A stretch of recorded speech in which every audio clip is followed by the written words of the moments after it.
They told us that depleted uranium was all in our heads and that we needed to see a doctor, so they made appointments for all of us to see psychiatrists.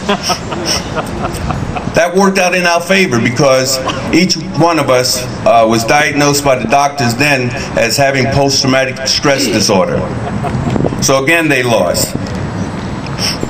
We related our situation to Mr. Gonzalez, who in turn told us that Dr. Darakovich, who was a colonel in the United States Army during the first Gulf War, who had first diagnosed the soldiers coming back during the Gulf War with depleted uranium poisoning, which they later called Gulf War syndrome.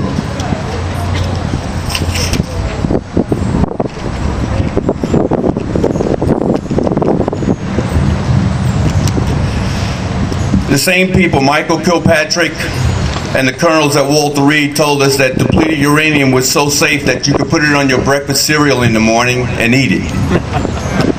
So we said to them, you eat some and then we'll eat some.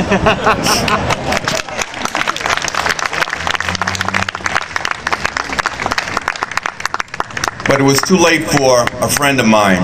We had already came back, met with our families and girlfriends.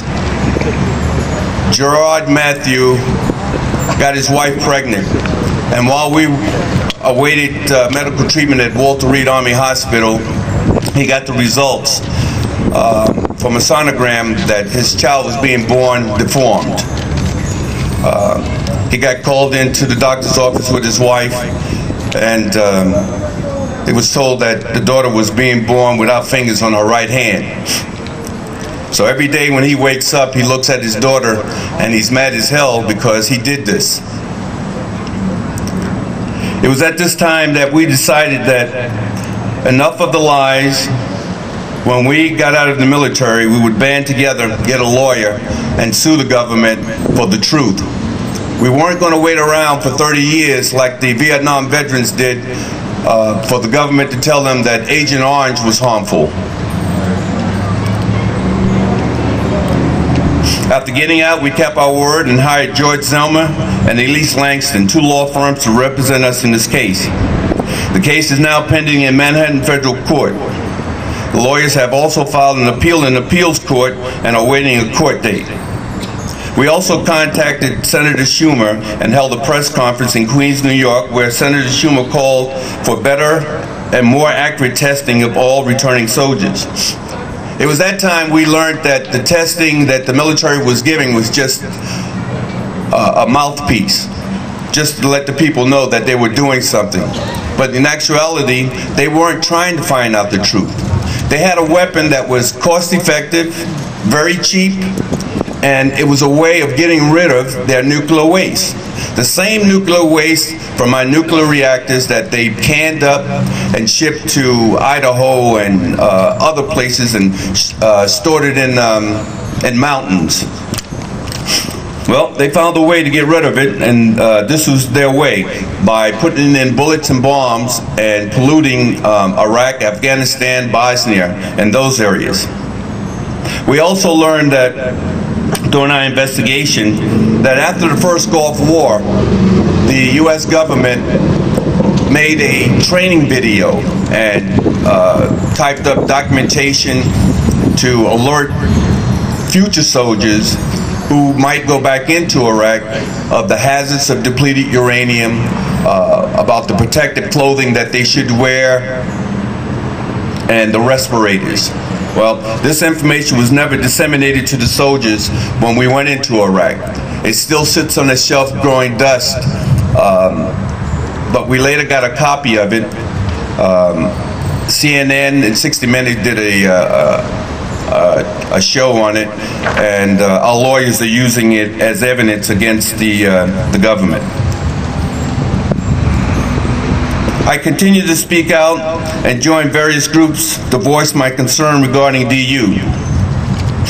I've written poems on DU and have published one, I See No Way Home. I sit and wonder about home as the bombs pass overhead, my first day in the sandbox. I'm told there is no way home. We are here forever as another shell on fire leaves my rifle. Day 2. Thoughts of home are a little far away, yet still on my mind. More bombs and shells fall from the sky as my buddies die by my side. As smoke and dust begins to clear, I still feel the blazing rays of heat and falling sand on my forehead, as if it's raining fire from the sky. My thoughts of home are cloudy now. I've only been here 3 days, and the constant roar of gunfire, heat, and blowing sand seems to wash away all memories of home. With my rifle pressed against my face, day and night, I see no way home. It's day 60 now, and I feel like a homeless person in an unknown place, surrounded by a new family that needs me like I need them for survival. We see no way home because there is no time to think about that place so far away. Because thinking of that place at the wrong time may be fatal to one of my new family members. I see no way home. For all I see is my new family standing tall, fighting for the day that when we will all see our way home. I'm still working on getting the other 2 published, Home Sweet Home and Radioactive Waste. I'm also a member of the International Coalition to Ban Uranium Weapons. We were successful in getting a resolution presented to the United Nations General Assembly where it passed. So in other words, the General Assembly will now conduct an investigation into the hazards of DU as it pertains to humans and the environment. Also, Belgium has become the first country to ban the use and construction of uranium weapons on March 22, 2007.